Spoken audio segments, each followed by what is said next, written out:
Ladies and gentlemen, this is internet personality Vangelus here with a review of Twist Action Form Masked Rider Kuuga, brought to you by HobbyLink Japan.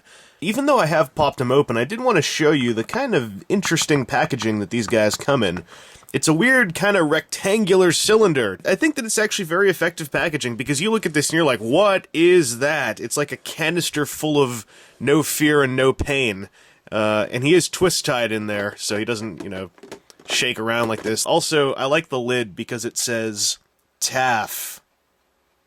Anyway, Twist Action Kuuga, unfortunately, really does need a stand. This is a Tamashii Stage Act 2, and no, you don't get it with him. That's a big problem with these twist action dudes, at least Kuuga, is that if you have a look at the underside of his feet, you'll see that they're very much not flat, and in fact, maybe even a little bit round. They also lack the awesome Kuuga symbol, but that's besides the point. As far as sculpted detail, Twist Action Kuuga is actually quite a winner. Everything on him that is sculpted is given quite a nice amount of detailing, paint-wise, sculpt-wise. It's got a really nice finish. And that actually took me by surprise, especially this glossy red chest piece. All of the Grongi alphabet is sculpted into it. It's all inked in a little bit. There's a really nice metallic gloss put over the red, and it's very pretty to look at. And even though it's got all of this, it is actually very slightly flexible. So I gotta give him props for that build quality, and the face is a beautiful Kuuga face. He's got segmented eye sculpts beneath clear lenses, a lot like the Fig Arts, and generally, it's a really nice Kuuga head. So, all of the hard sculpted bits on this guy are superb. For accessories, you have these two open hands. And that's it. That's a bit of a disappointing side to this guy, is that the accessory count is pretty low. Although I do like the sculpt on these, much like the other hard sculpted bits, they look really detailed. Swapping the hands is also not all that hard.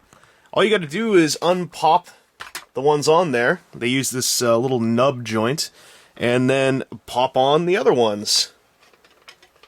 Which is a bit tough sometimes, but it's quite secure and adds a wrist joint. Quite a solid wrist joint. So, overall, the hand swapping is nicely done. However, and I wish this wasn't such a big however, this dude's whole gimmick, and the whole gimmick of the Twist Action line, is that the figure is in fact a wire armature wearing a costume replica, and inside here are also some plastic bits to maintain the shape of limbs and prevent very unnatural posing, like giving him a knee in the middle of his thigh or something like that. Now, in theory, I think that is incredible and a very cool idea, especially at this scale. If I could just bring in a brief size comparison with a trusty ruler, you'd see that he's about 7 inches tall. And if you're gonna go all awesome and metric with me, that's 18 centimeters. So size-wise, I really like this guy. Unfortunately, the whole gimmick doesn't really work all that well. So everything moves and holds in place unless the foam outfit around him resists a little bit, and it does sometimes. Although I do have to give them props for making sure that the knee pieces and the shoulder pieces don't hold anything back. They're on their own little straps here, and generally don't suck things down. Also, the head, you can pull it up a little bit. It's on its own little spike, and these arm pieces, in fact, come off. So you can have heroic amputee Kuuga. That also gives him a forearm joint, which is kind of pointless, seeing how he has a perfectly functional wrist joint. They can bend all over the place, and it can come forward a little bit so he can do his henshin pose. Also, the neck joint works excellently. I do like the way the neck joint works, because he gets full motion all over the place. The only problem is, when you bend his elbow, it looks pretty cool from there. Doesn't look so cool from there. So this is definitely a guy you want to look at from certain angles. As for the torso area, his waist joint, he can bend forward and back a little bit. But it doesn't seem to work out all that well, and he can twist a little bit, but it's more so a case of you're sort of just twisting everything inside the fabric, and the fabric is keeping it in place. So that does make his motions in the torso look pretty natural, but they're also a little bit limited. The belt doesn't really get in the way, and in fact, it's another separate piece, and you can slide it up and down if you so choose. Depends how much you like low riding.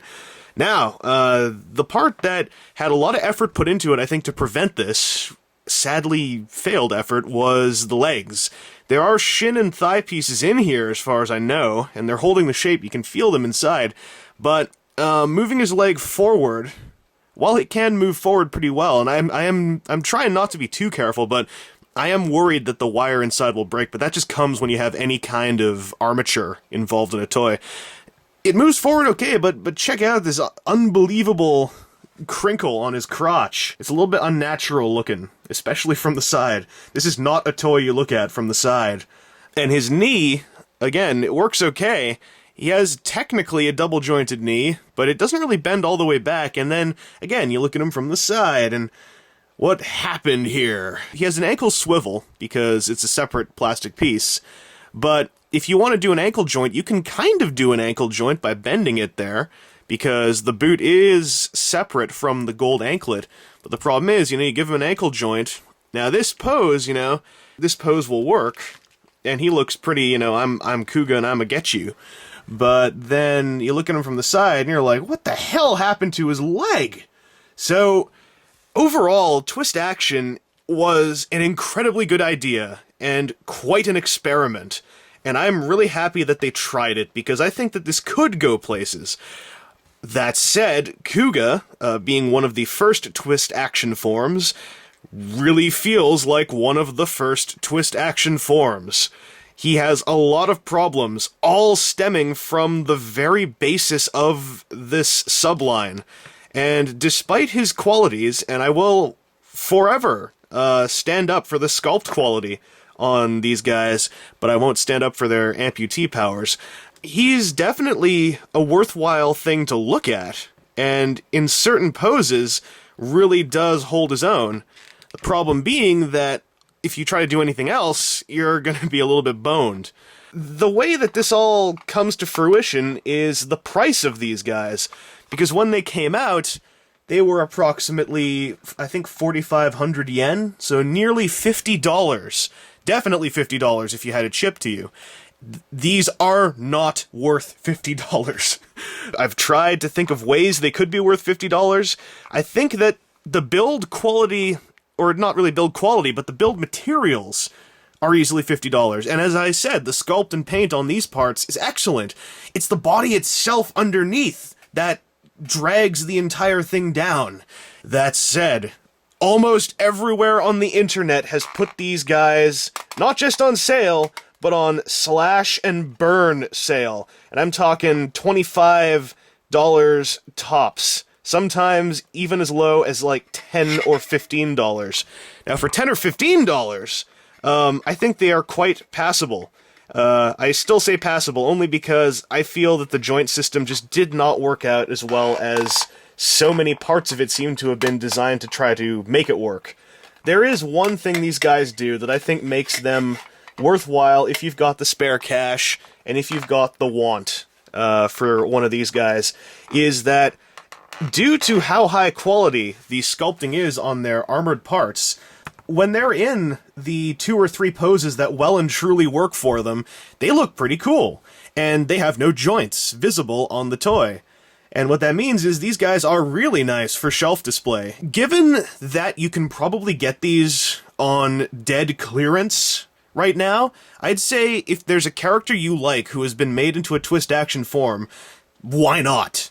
By no means ever pay more than $20 for one of these, and only make it $20 if you love that character. But if you see one for like $10 or $15, you could do worse things with that money. Sadly though, this line really has been made a little bit obsolete because of SH Figuarts, who do just about the same thing a lot better. If anything, it'll make for an interesting conversation piece. Anyway, this has been Internet Personality Vangelus. I hope that this review was helpful to you in some way, and I will see you again in the next stage of the Gegeru!